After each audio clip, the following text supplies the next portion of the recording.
In case you don't know, we use Anchor to distribute our podcast. We love it because it's free, there are creation tools that allow you to record and edit your podcast right from your phone or computer. Anchor will distribute your podcast for you so it can be heard on Spotify, Apple Podcast, and more. There's no minimum listenership to start earning money, if that's a goal for your podcast. And everything you need to make a podcast is in one place. Download the free Anchor app or go to anchor.fm to get started creating your own podcast. I was going to open by saying we were excited to talk about this and then realized that that was completely the wrong descriptor. So I'm just going to say we're talking about preparing to die this week from a financial standpoint. And I know this is something that's been kind of top of mind for me for the whole dumpster fire of 2020 because there's been a lot of death in my life. Same. So, yeah, I think we've got a lot to dive into. I would agree. So I think there's always kind of the stuff that people always talk about that is kind of in the back of your mind. Like creating a will and making sure that you've got life insurance. But as a person who, full disclosure, does not have a will, although I have kids and so I should. It turns out that there are a truckload of laws that govern wills in every state. So some states it's really easy to make a will, and in some states it's a little bit more challenging. So before you dive in and make a will, I would say make sure that you check out the laws in your state to make sure that you are making a will that is actually binding and does what you want it to do when you die. Yep. And if you Google it, there are free resources for, as far as I know, every state. I did a quick search right before we were originally supposed to record this episode, and I found a couple of resources for Minnesota, which if anybody is interested, I can link somewhere. I don't necessarily want to put it specifically in the description because it is state specific for us, but we do our Pinterest boards. Oh yeah, are pretty well organized by episode, so we can add it. So check us out on Pinterest, and we'll make sure that it's easy for you to find resources for your state as far as making a will.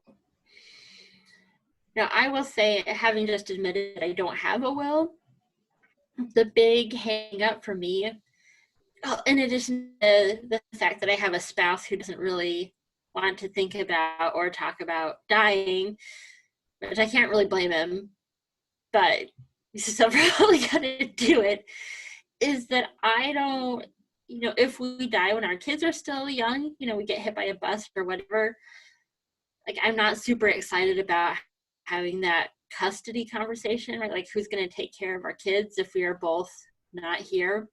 Right.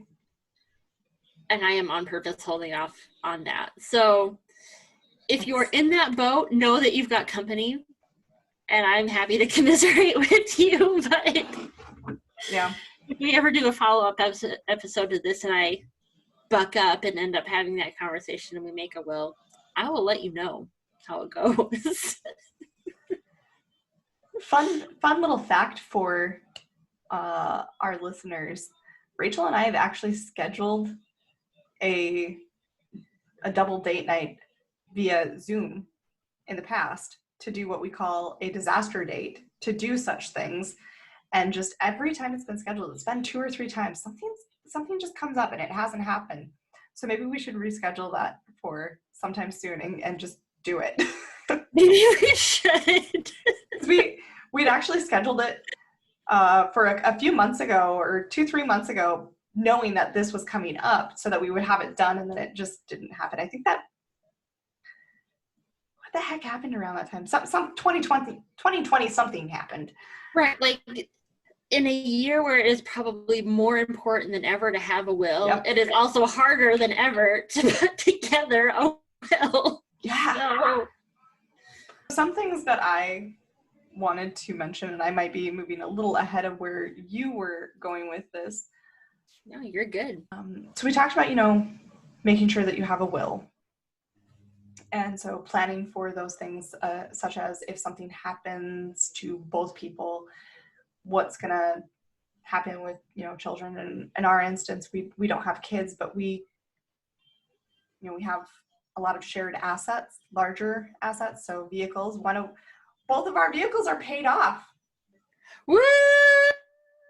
That's so awesome. Yeah, we don't have any car loans out, which is very exciting. So we have a lot of shared assets. So making sure that those things are figured out. So if you don't, like, some people have their finances set up so the mortgage is only in one person's name, but the house is in both, making sure that you have plans in place so that if something happens to the person who's got the mortgage, there's a plan. Right. But also planning for those not so fun things where if something happens and you have to make decisions about life-saving efforts and those types of things. They're not fun conversations by any means. Believe me, I've had them multiple times with my parents and my spouse, and it sucks. It's not fun, but it's definitely worth having now and knowing what their hopes are, and also having a plan so that situation is slightly less stressful, because it may not seem like if they are also finance related. Right. And I was going to say that also, that it is 100% true to say that you can't put a price on a life, but you also need to be real about, right, like, what kind of assets do you have? What does your life insurance look like? What is your other debt? Because if you are a person who wants every effort to be made each time to resuscitate you, if you need resuscitating, that's not cheap. No, it is not.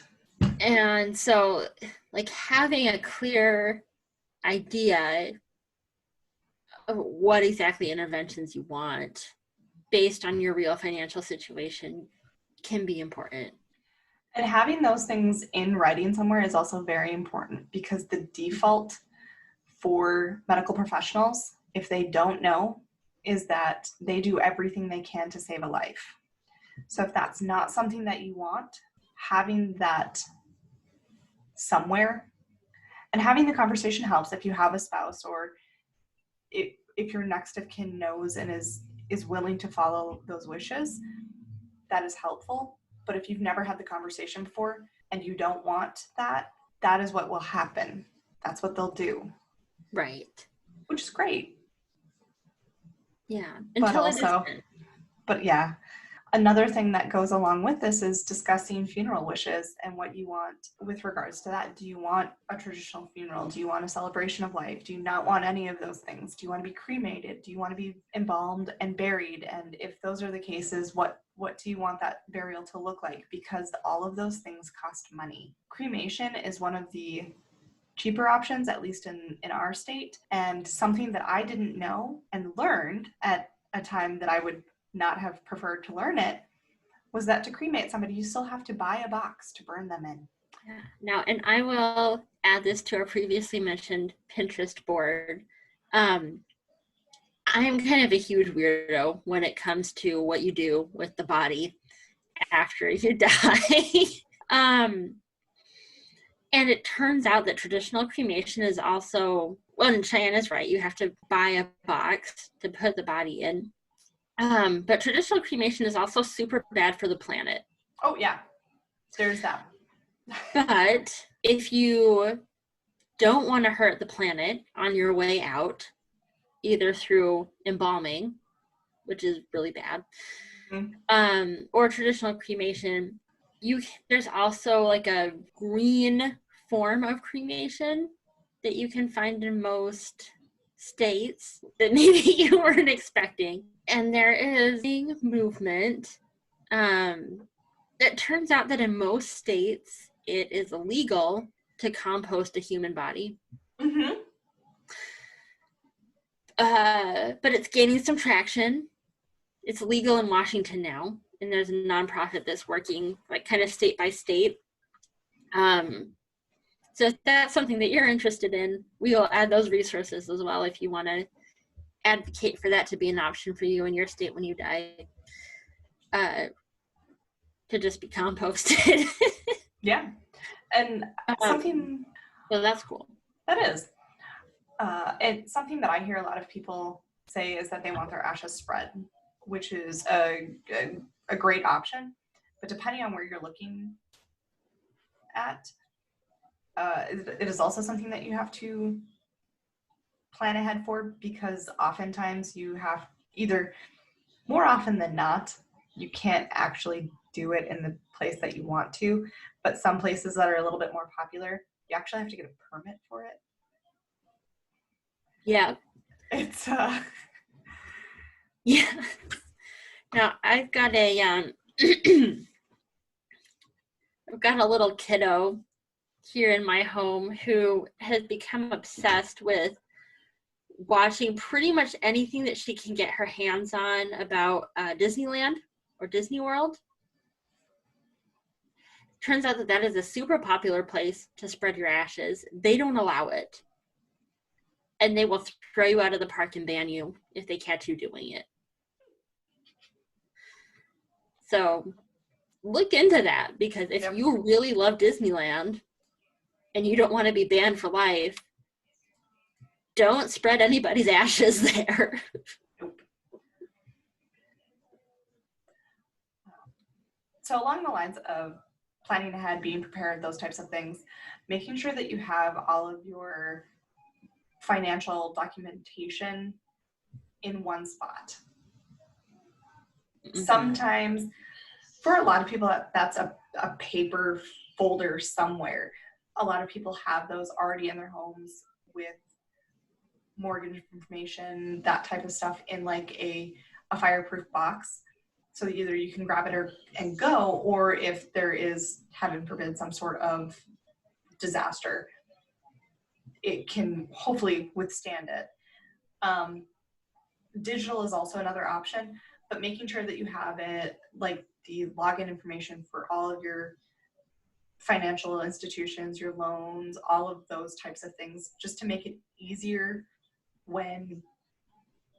if something happens, then your family has access to that, and it's easier to get that kind of going.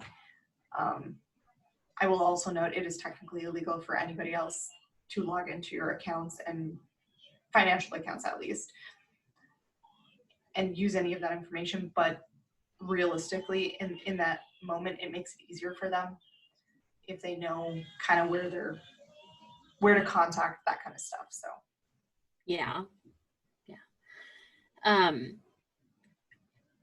Two things just to add to that. We have a friend of the show who gave us a really awesome tip on Twitter. You need to do two-step authentication to log into pretty much anything if you're logging in on an unfamiliar device. So making sure that if your phone is that second step, that your loved ones, the person who's executing your estate, can access your phone is super important. Yep. And then if you are kind of like a paper and pencil person, right, you just want to write down all of your passwords and put them in a firebox. Make sure that the people that are accessing that can actually understand your passwords. I actually read an article as I was preparing for this episode about a fellow whose mom had died, but his mom was a code breaker in World War II in the British Army. She wrote all her passwords in code. Smart, but also... Yes. Unfortunately, she was one of the last people in her unit to pass. There wasn't anybody who could break the code. So Well, I recognize that this is kind of like an unusual circumstance. Like, don't go inventing some code that your grieving family is then going to have to figure out to get all your financials in order. Just write it down clearly. Right. And at the very least, because I know that for some people having that information written down is nerve-wracking, and I get that. I don't write my passwords down anywhere. I have mine in a password keeper. We use a vault. We have a family account between my parents and my spouse if she ever decides to use it, but that's a whole other situation. But so I have everything saved there. I have everything set to, if my dad were to request access to that within, I think it's 24 hours is what I have mine set to. It's the least I can set it to, because he wouldn't request it if it wasn't necessary. It would just give him access to it. In those instances, another thing that you can do, because like, again, I have two-factor authentication set up for pretty much every account that I can. Mm-hmm. Something that I have planned for is, in the event that I'm in a car accident or something and my phone is not usable, I have backup codes accessible to my dad through that as well. So it would give him all of that information.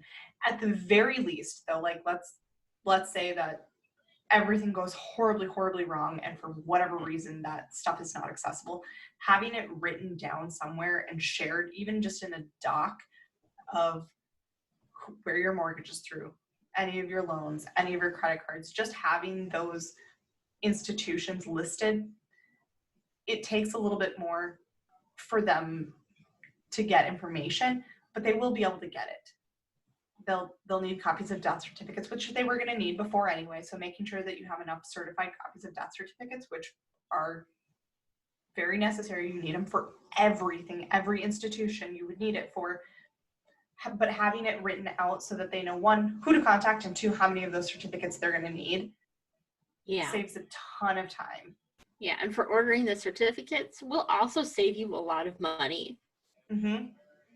Because they usually, if you go once, they reduce the price for each subsequent copy that you purchase. Yeah. But if you have to go back, it's a lot more money. So. And if you go through a traditional funeral home, I believe you get so many copies, just like they kind of cover the cost of it. Now, the cost is built in, but they do give you so many, and then you can also tell them how many total you need. So that is helpful. It is. Another thing to keep in mind when planning all of these things is, we've kind of mentioned it, but a lot of living wills and that kind of stuff, they need to be notarized or witnessed. And I think that there are parameters on who can witness it. I don't remember for sure, because I've always just looked at getting it notarized because I work with a group of notaries. So it's just, that one's actually easier for me. Right. Well, and as I understand it, I think it's also different from state to state.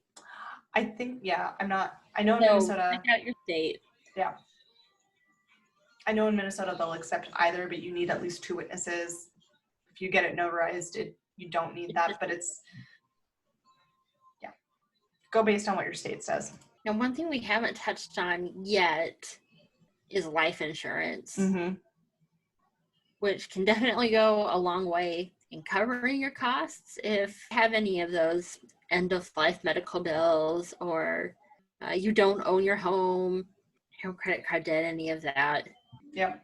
Any of that kind of thing. Actually, so I promise this isn't an ad, but part of the reason I love Anchor is because they give us so many breakdown of our audience demographics. So if you're in that decently sized group of people who's listening to this and you're younger than 30, get your life insurance now. It's just going to get more expensive. But there's also a bunch of different types that you can buy. So make sure that you're talking to somebody knowledgeable about life insurance to make sure that you're purchasing something that is actually going to help you in the way that you're hoping that it will. Mm-hmm. And they'll also, when you talk to whoever you choose to, I just go through our insurance person that does all of our vehicles, and our home insurance, they will also have the conversation of how much you need, which I have a vague idea, but I'm not comfortable enough to give rough estimates because I don't know for sure. I know basically bare minimum have enough to pay off anything plus a funeral. And funerals are like minimum, I think it was like 10 grand. Yeah. And actually, one thing that I learned when I was getting ready for this episode, I had no idea of, and I feel stupid for not realizing it. You can pay for a funeral in advance. That's true. Yeah. And maybe that's because it turns out that if you are an active Mormon person, you don't have to pay for a funeral at all. So as an adult, it's been a little bit of a mind bend to realize that everybody else has to pay for those. Fair. But yeah, so if you are like me and you didn't realize because of your religious upbringing that a funeral was a thing you had to pay for, turns out that not only are they a thing you have to pay for, but you can do it in advance. Yeah, you can have the whole thing planned. You can go through a funeral home or the like, plan the whole thing, and it just goes into effect when needed. I do know, at least 2 years ago, the Cremation Society of Minnesota would do the whole shebang for $7,000. So, the cremating and the service. Yeah, I can't imagine that they've raised their prices that much in the last couple of years, but. I mean, I wouldn't imagine so either, but.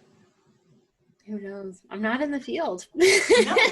And I was just thinking about it because I'm not, I think the closest, like, I don't think Duluth has cremation, like, services. Like, we have crematories, but I don't think that we have, like, the society. The society. I think the closest one is actually down in the metro area, which is why I was just thinking about it, which is why it would make sense to me that the number that I got was 10 grand. Like there's just no, because you are responsible for the transport cost as well.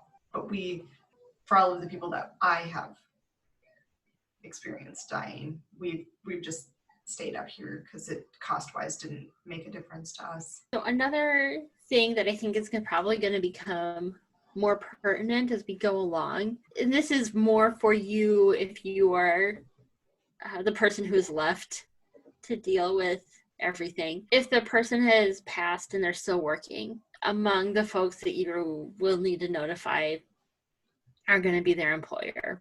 Mm-hmm. And retirement becomes really less likely for folks. That's something that you'll probably have to prepare for as well. You don't just have to, it seems likely to me that you wouldn't just have to inform an employer if somebody passed when they were young. They might just be in a situation where they're worked until they keel over. Mm-hmm. Yeah, unfortunately, that does seem more and more likely. One last thing that doesn't really tie into the employment piece exactly, but it was not clear to me in researching for this episode what the consequences of not doing this would be, but there are a lot of resources out there that let you know that you might have to prepare a tax return for a person who has passed. So, mm-hmm. We were talking earlier about like collecting documents and making sure that you know passwords and all of that stuff. Like you might have to also do the tax return for that person in your life who passed for their last year. And I say the consequences were unclear because really, to my mind, what's the IRS going to do? That's an excellent question. I guess I'm not super sure about that. I do know because we also, yeah, I do remember this from both my sisters and my grandfather's passing. We did have to file taxes for them. My grandpa passed away in May and my sister passed away in November. And that following year, we had to do taxes for both of them the previous year, which was just another, lovely addition to all of the crap that was already happening. But I'm not really sure because neither of them would have had to pay in. So I don't know. Well, I would just say thank you for joining us to our audience. thank you to our audience members for joining us for kind of a challenging conversation. Mm-hmm. Nobody wants to talk about dying. Truth. Yeah. If you stuck with it to the end, thank you for doing that. Yeah. If not, and you had to listen to it in multiple segments and sessions, we totally understand. Take your time, do what you got to do. Yeah, pretty much. Or if you can't listen to the whole thing but have specific questions, reach out to us. Yep. This is tough stuff, and do what you can. Yeah, that's all we can do.